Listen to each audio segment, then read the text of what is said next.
So the model of the Bank of North Dakota, all these bills are following the model of the Bank of North Dakota.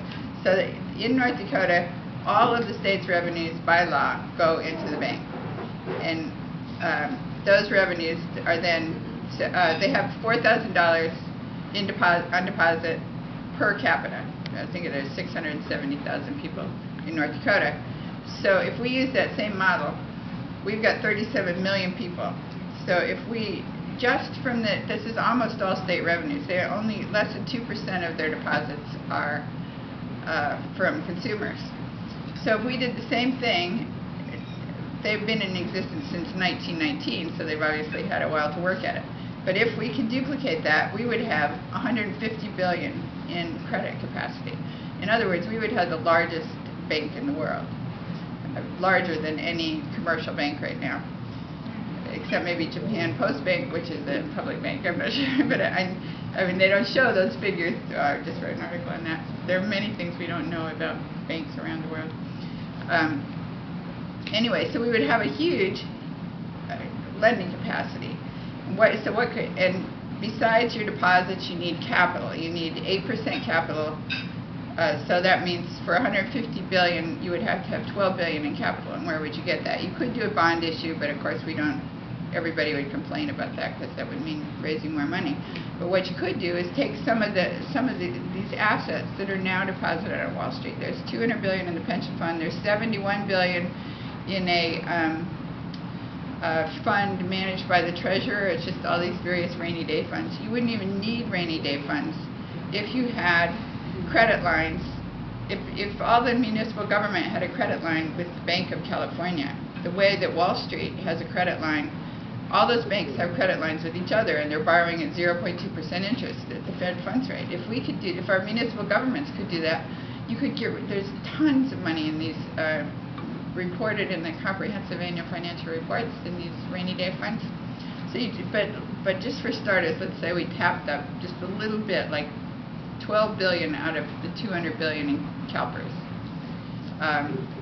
It would be a very sound investment. The Bank of North Dakota had a return on equity of 25 to 26% the last several years, and they returned $300 billion. 300 million maybe. million. Anyway, they returned a huge amount of money to, 300 million, yeah, sorry. 300 million to the state in the last decade, which is a lot for considering their population is 1/14 the size of LA County. So they're pretty small. And they don't just make money. I mean, they're actually they're there to serve the public interest. That's in their mandate. So they make very conservative loans. They do the thing that's good for the community. They don't get into any kind of speculation. It wouldn't serve them. They don't make any money off of that. They don't get bonuses, commissions, fees. They're just civil servants doing their job. If it's a good loan, they give it. If it's not a good loan, they don't give it. So it's worked out very well for them in the last almost 100 years that it's been going. So if California had 150 billion, what could you do with it?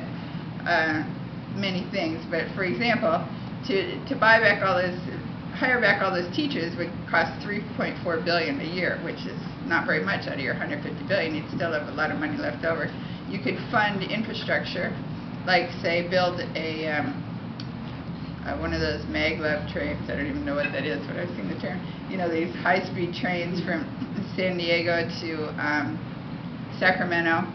So what you do is you build it basically with credit. You've taken the deposit base of your state revenues and you've doubled it. That's the way loans go. In North Dakota, they have they have whatever it is, $4,000 in deposits per capita, and then they have about the same in loans, about 4,000 in loans per capita, just from that one Bank of North Dakota. So in other words, they've doubled their money. So you take this credit power, you build the train, you collect the fees, and you pay back the loan. That's the way it should be, and that's the model that's followed, for example, in Japan, where if you have a bunch of people that have a project that they want to do, they don't make you put up your collateral. In other words, the way our existing credit system is, you've got to have something before you can have any more. The haves get it, and if you don't have anything, you can't get the credit.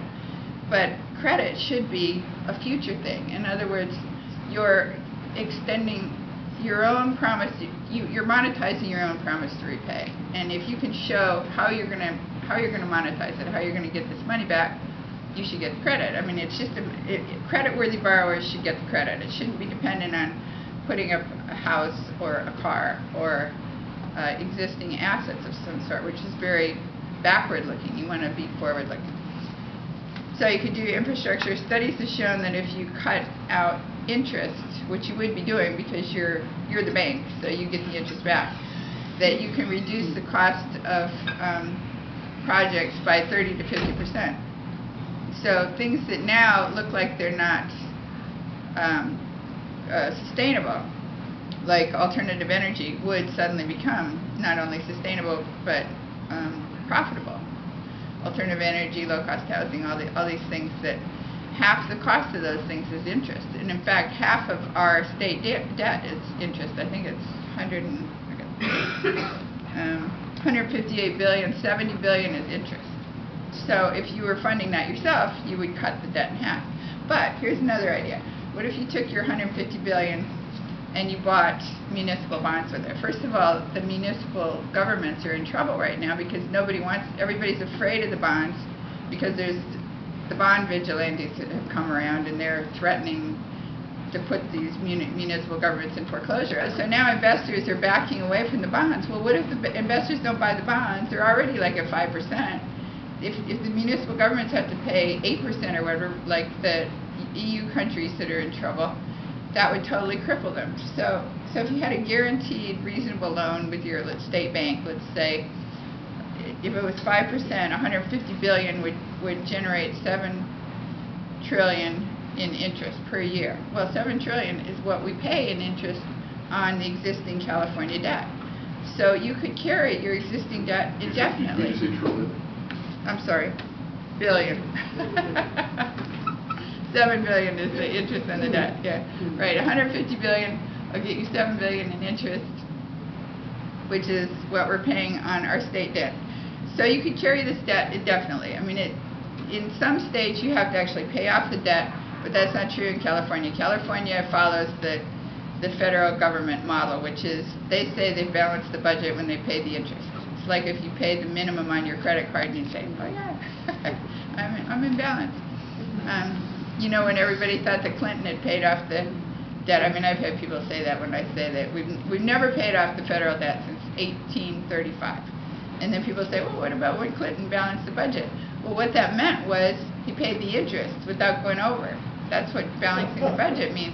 But that's the way it's counted in California, too. We just you notice this 158 billion is not in the budget. They're not intending to pay that off. They're only paying the interest. So if you cover your 7 billion, you could carry that 158 billion forever, and you could even add to it without hurting anything. Let's say you took the 26 billion that's now the deficit. You don't need to pay 26 billion. You need to pay the interest on the 26 billion. And if you own the bank, you can afford the interest. So anyway, it's the interest that kills you on the debt. The debt itself, you can just keep rolling it over. In fact, debt is our money, and if we didn't have any public debt, we wouldn't have any money, because all of our money comes from debt, and private debt gets paid off. So only public debt is carried, is rolled over, and that's the reason we have a money supply at all. So all this worry about debt is misplaced. Debt is, we shouldn't even call it debt. We should just issue the money. The government should just issue it as needed for the things it needs.